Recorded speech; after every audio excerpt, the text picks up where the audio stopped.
โมยาดรู้นี่จะเป็นภาพงานตราพระบรรณตาลในมื้อนี้ลูกค้าปานคำผสมมื้อนี้มาภาพงานตราพระบรรณตาลนะคนกะเริ่มมาได้ตอนเช้ามื้อนี้มีคนมาเปิดตราพระคนบ้านหรือว่าพระเช่าเหมามาจากหิ้งเลยมันหมดสาระตัวเพื่อนหมดจอย นี่คือพระ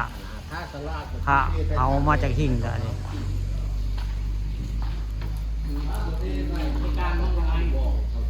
พระเช่ามาจากหิ้งนี่เลือกเอานะพี่น้องผู้คนซื้อมาเหมามาเนาะก็เขาก็ต้องมาดูเบิ่งก็ได้เปิดหื้อเอาไว้ง่ายผู้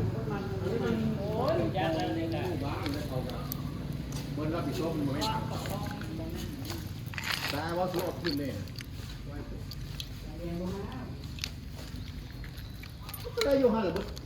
อาจารย์นี่พางามนี่พางามได้พระองค์นี่พางามได้พระเช่ามาจากหิ้งเพื่อนนี่งามได้อันนี้พระกู้บ่อนี่ยานไปที่พระกู้ก็มีได้นี่พระกู้นี่พระกู้ได้เอาอะไรที่เอาไว้ในนั้นพุทธกินเรารอดอันนี้ก็แต่ตลาดเกิดยังมองไปทิ่มเลยไม่ยั้งอันนี้พยะนั่นแหละถ้าผ้ายันแดงไม่มีปัญหาผ้ายันอาจารย์ลีเดี๋ยวผ้ายันบอกนี่โธ่ผืนจักบาทได้ผ้ายันเพิ่นดิผมเกินเช้าบาทครับผ้ายันจักบาทก็เส้นเตี้ยฮะ20เนาะอ๋อ20เป็นผ้ายันเพิ่นโอ้มีผ้ายันได้บ่นี่เสา5มหามงคล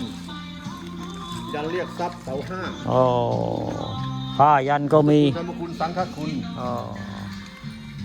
งานตราพระบรรณตาลทีมงานจารีมื้อนี้มีผ้ายันได้มาขายพระที่เห็นตหน้านี่เริ่มต้นตั้งแต่50 บาทนะเพื่อนราคา50 บาทเริ่มต้นตั้งแต่5 บาทถึง50 บาท50 บาทบอกโอ้อันนี้5 บาท5 บาทไม่ขาดอันนี้พระเศร้าเหมามาจากหิ้งเนาะจารีนี่เนาะครับเหมามาจากหิ้งมีเพิ่นเหมามาจากหิ้งนี่พี่น้องเอ้ยนี่พระนี่ทีมงานจารีได้เปิดตลาดพระอยู่ปูตาบรรณตาลนี่ใครอยากซื้ออยากขายก็มาได้พี่น้องนี่ทีมงานของอาจารย์ลีบ้านอ่างคำมื้อนี้เพิ่นมาเปิดตลาดพระได้วันศุกร์พี่น้องมื้อนี้วันศุกร์สัปดาห์ได้แล้วก็วันอาทิตย์เด้อใครอยากซื้อพระขายพระก็มาได้ใครมีพระเก่าหรือว่าพระใหม่หรือมาซื้อมาเทิร์นในงานตลาดพระบ้านนาตาลก็มาได้ค่ะบรรณคำผสมนี่พาผสมตลาดพระบ้านนาตาลบรรยากาศคักมื้อนี้